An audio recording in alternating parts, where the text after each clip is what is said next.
नमस्कार दोस्तों, क्या हाल चाल। दोस्तों, आप सभी का स्वागत है मेरे चैनल नीरज के प्रवचन में। दोस्तों, आज बात करते हैं परेशानियों की। परेशानियां आपने देखा होगा, हर व्यक्ति अपने अपने आप में कहीं ना कहीं परेशान है। कभी कोई जॉब को लेकर, कोई पैसों को लेकर, कोई बीमारियों को लेकर, जिससे भी पूछो आप, हर बंदा परेशान है। अब इस परेशानी को हल कैसे किया जाए, हर बंदा यही बात सोचने में भी परेशान है। तो दोस्तों, आज ऐसे ही इन्हीं परेशानियों को हल करने के उपाय के लिए एक छोटी सी कहानी के माध्यम से समझते हैं कि इन परेशानियों को हम किस तरीके से सॉल्व कर सकते हैं या हल कर सकते हैं या इनसे छुटकारा पा सकते हैं। दोस्तों, एक कहानी इस तरीके से है कि एक प्राइवेट कंपनी में जॉब करने वाला व्यक्ति जॉब करता है और वो बहुत परेशानी में चल रहा होता है। तो उसके शहर से दूर कहीं एक महात्मा अपने काफिले के साथ वहाँ आते हैं और लोगों का जाना वहाँ शुरू हो जाता है कि भाई महात्मा जी आए हैं, कुछ बताएंगे हमें भी परेशानियों का, ये वो करके सभी लोग वहाँ पर पहुँचने लगते हैं। तो वो उस व्यक्ति को भी पता लगता है जो प्राइवेट जॉब में काम करता है, तो वो भी जानने के लिए तैयार हो जाता है और वहाँ जाता है। तो उसका भीड़ में होने के कारण नंबर बहुत देर बाद आता है, शाम हो जाती है सुबह के गए हुए। तो वो जब महात्मा के सामने बैठता है तो महात्मा से उससे पूछते हैं, बताओ बेटे कैसे आना हुआ।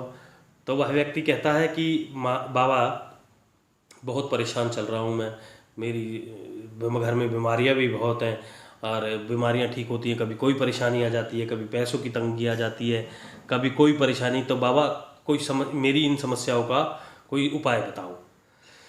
तो दोस्तों, बाबा उससे कहते हैं कि भाई बेटा, ऐसा है, अभी तो बहुत लेट हो गए हम, सुबह तुम्हारे इन प्रश्नों का आंसर मैं तुम्हें दे दूंगा, तो आज के लिए तुम यहीं रुक जाओ। तो वो व्यक्ति कहता है ठीक है बाबा। तो बाबा उससे कहते हैं तो मेरा एक काम करोगे। तो वो व्यक्ति कहता है हाँ बाबा बताओ। तो कह रहे मेरे 100-150 ऊँट हैं और तुम इन्हें सुला देना रात को और फिर तुम भी सो जाना जब तुम सुला दो इन ऊँटों को।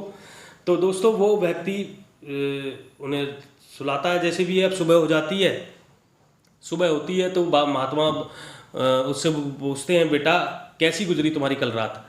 तो तो वो बोलता है, बाबा मैं तो एक पल के लिए भी नहीं सो पाया, कभी इन ऊँटों को बैठाने में मेरी पूरी रात निकल गई, मगर कभी कोई खड़ा हो जाता है, कभी कोई बैठ जाता है, कभी कोई खड़ा हो जाता है। तो इस तरीके से मतलब मेरी तो पूरी रात मैं सो ही नहीं पाया बाबा। तो बाबा बोले, बेटा कल रात तुमने अनुभव किया कि चाहे कितनी भी कोशिश कर लो, सारे ऊँट एक साथ नहीं बैठ सकते। तुम एक को बैठाओगे तो कोई दूसरा खड़ा हो जाएगा। इसी तरह तुम एक समस्या का समाधान करोगे तो दूसरी समस्या खड़ी हो जाएगी। तो पुत्र, जब तक जीवन है, बाबा कहते हैं उस व्यक्ति से, बेटा जब तक जीवन है ना, ये समस्याएं तो बनी ही रहती हैं, कभी कम तो कभी ज़्यादा। तो इन समस्याओं के बावजूद जीवन का आनंद लेना सीखो। इन समस्याओं के साथ साथ, मतलब बाबा उससे व्यक्ति से कहते हैं, तो कल रात क्या हुआ, ऐसे समझो बात को। बाबा उस व्यक्ति से कहते हैं, कल रात क्या हुआ, कई ऊँट रात होते होते खुद ही बैठ गए, कई तुमने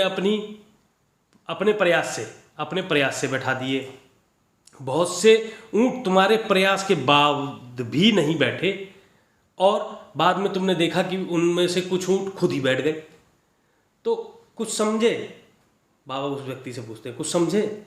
समस्याएं भी ऐसी ही होती हैं, कुछ तो अपने आप ही खत्म हो जाती हैं, कुछ तुम अपने प्रयास से खत्म कर देते हो, कुछ तुम्हारी बहुत कोशिश करने के बाद भी खत्म नहीं होती। तो दोस्तों, ऐसी समस्याओं को समय पर छोड़ दो, वे खुद ब खुद समस्याएं समाप्त हो जाएंगी। जीवन है तो कुछ समस्याएं रहेंगी भी, पर इसका ये मतलब नहीं है कि तुम दिन रात उन्हीं के बारे में सोचते रहो। तो दोस्तों, खुश रहो, आबाद रहो, समस्याओं को पीछे छोड़ो, जो समस्याएं सॉल्व कर सकते हो करो, नहीं कर सकते उन्हें समय पर छोड़ दो। अपने आप को व्यर्थ बिना बात की चिंता में मत उलझाओ। जो है जीवन है तो समस्याएं भी हैं। धन्यवाद दोस्तों।